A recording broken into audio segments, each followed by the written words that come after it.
Hello everyone, this is Rock, the professional garage shop guy. This is part two of how to make a metal fence picket jig. That's right, a metal fence picket jig. And this whole contraption here is about 8 feet in length, and it's about 6 feet in width. And the whole purpose of making this jig is to make 8 feet sections of metal fencing. And I bought a lot of projects to make this jig. Metal is high. The metal has went about double the price of what it used to be. So, like I said, I have about 140 feet of metal fencing to make. After I finish making this jig, I think I'm gonna put it on to put it up for sale, and get some of my money back because actually I won't need it anymore. So after I make my fencing, if any of you out there, is interested in this baby here, it definitely gonna save you thousands of dollars. Do it yourself, thousands of dollars, putting up a metal fence. And the fish that I've seen are really nice. They paint them black, and it adds security around your house or your property, and it's a great decor. So I'm putting these spacers here on, and actually the spacers, I'm putting my pickets about, let's see, I'm putting them 3.5 inches apart. Some city code says that they're not to be no more than 4 inches apart, the city code.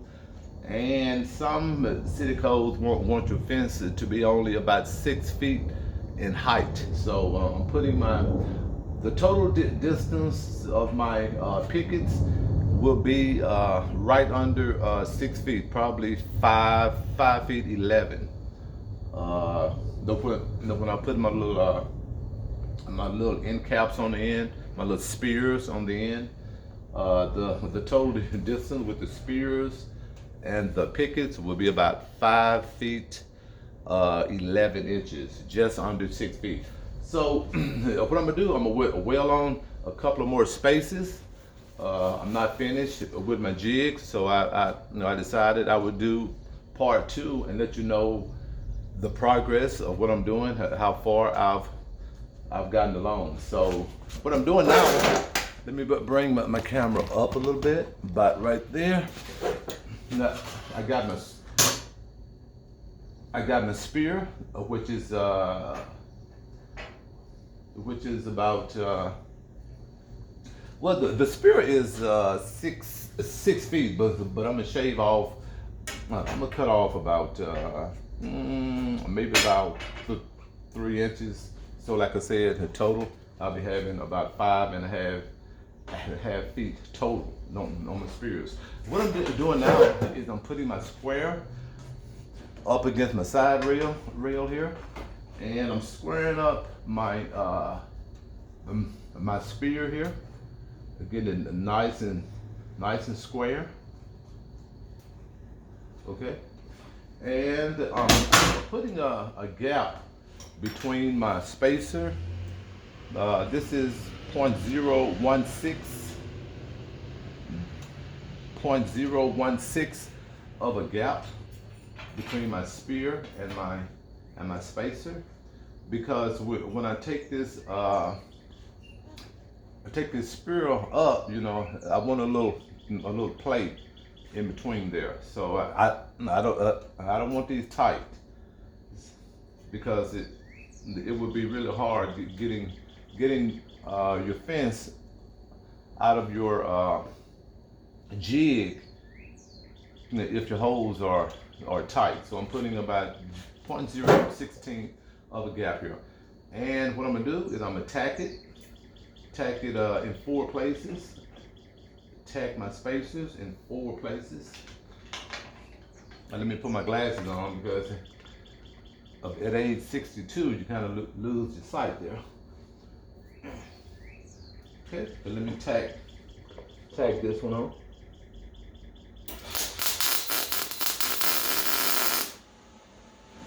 Okay, let me make sure it's lined up straight. And let me tack on my other side.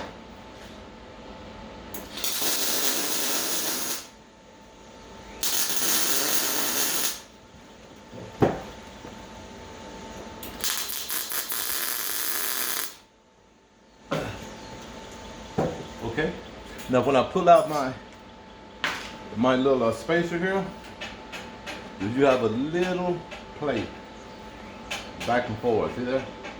You have a little plate back and forth there, and that's what you want. Okay, I'm gonna do one more for you. I'm gonna just swap these over. Swap these over. Let me square it up.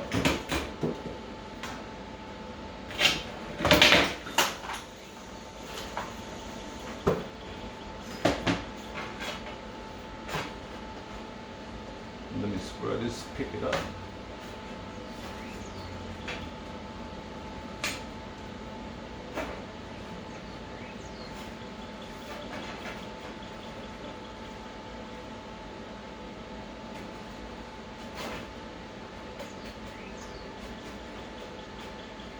Nice and square, and we'll bump it.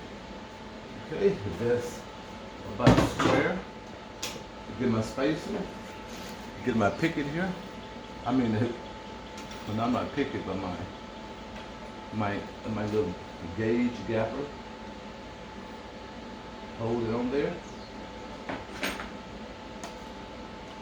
Put my glasses on, just so I can see what I'm doing.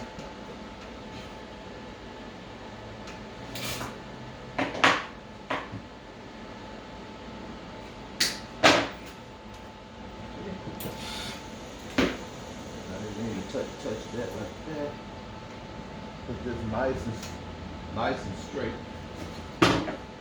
Let me cut off some of the excess electrode.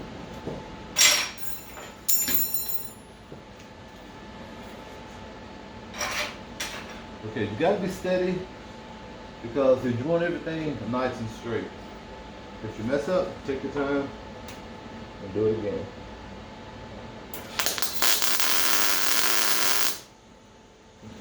That's one side, look at it, make sure it's straight.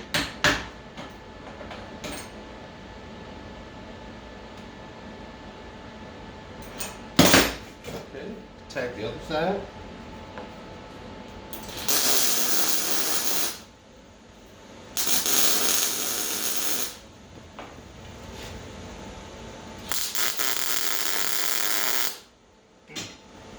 Okay, both of those sides are attacked. You got the cap right there, and just go all along until you get until you make it to the end, which is 8 feet. And also, I want to show you this as well of what I did. And let me turn the camera around.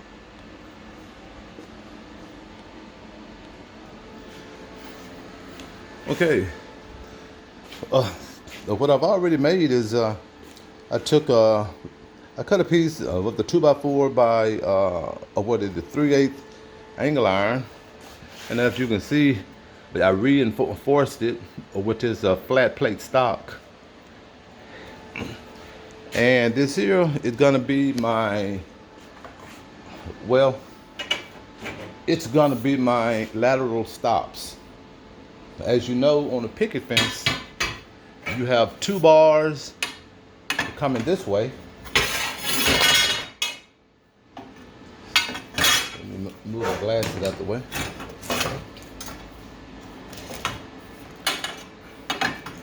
Okay. You have 2 bars coming.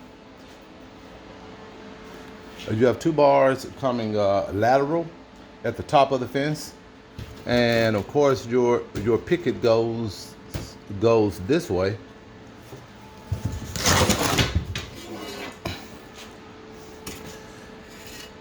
Your pickets are, are going vertical, vertical, up and down, and you got two lateral bars that's coming across the top here of your fence.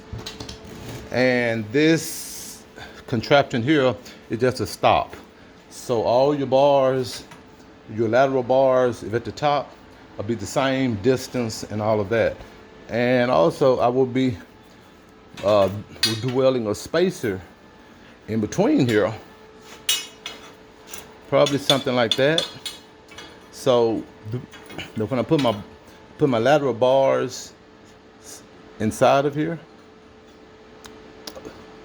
the spacer is going to have the perfect gap for the two lateral bars. And I'm going to do the same thing down at the end, at the bottom. Of course, as you know, you have one bar going the lateral at the bottom. You're going to have one lateral bar, well, picket rather, at the bottom of your fence, and you're going to have two lateral bars at the top of your fence.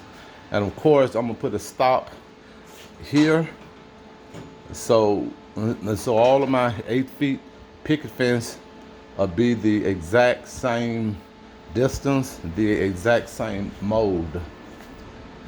And also I put a reinforcement on every corner, reinforcement there, a reinforcement there.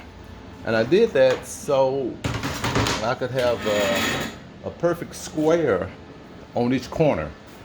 You want your jig to be square on all corners. So if you look at it here, it's very tight. It's a perfect square. And if you go down on this end, I hope I'm not shaking the camera too much for you. You have a perfect square on this end as well. See, each corner of your square here fits snug and tight in your corner. And of course, it's the same thing for this corner as well.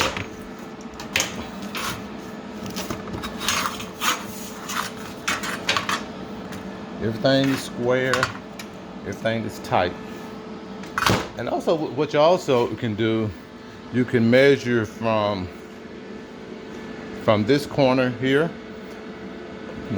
with a tape measure, all the way over to that corner there. And the measurement you get there, you're gonna go from that corner there with a tape measure all the way to this corner here. And both numbers should be the same if you did a good job. And on the very end here, I'm gonna put a long stop for my pickets. I'm gonna put a 8 feet contraption right here at the very end here, at the bottom of my pickets. So all of my pickets, they will line up right. Like I said, this here would be just a stop for my pickets. And also, let me mention, you want about 2 inches. Some people put 3, some people put 4 inches at the bottom of your picket. And the reason is, you want that 2 to 4 inches. You want to be able to, cut the grass underneath, weed eat the grass rather, you want to. So if you have space underneath the very bottom of your pickets, like I said, you want at least about 2 inches. So you can take your weed eater and go underneath. Let me put it here. It is. You want your weed eater to cut the grass underneath your pickets. So just leave about 2 inches But when you put your post, when you put your main post on the end, leave clearance for about 2 inches so you can cut the grass.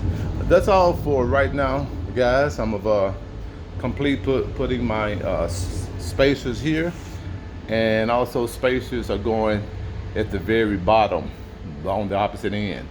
Spacers here and spacers down there to coincide the distance between your pickets.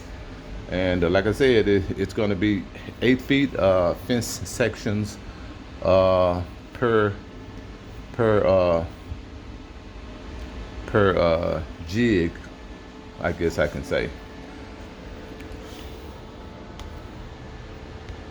So that's all for now. I'll talk to y'all later with part 3. If you like what I'm doing, subscribe, give me 2 thumbs up, and tell me what you think.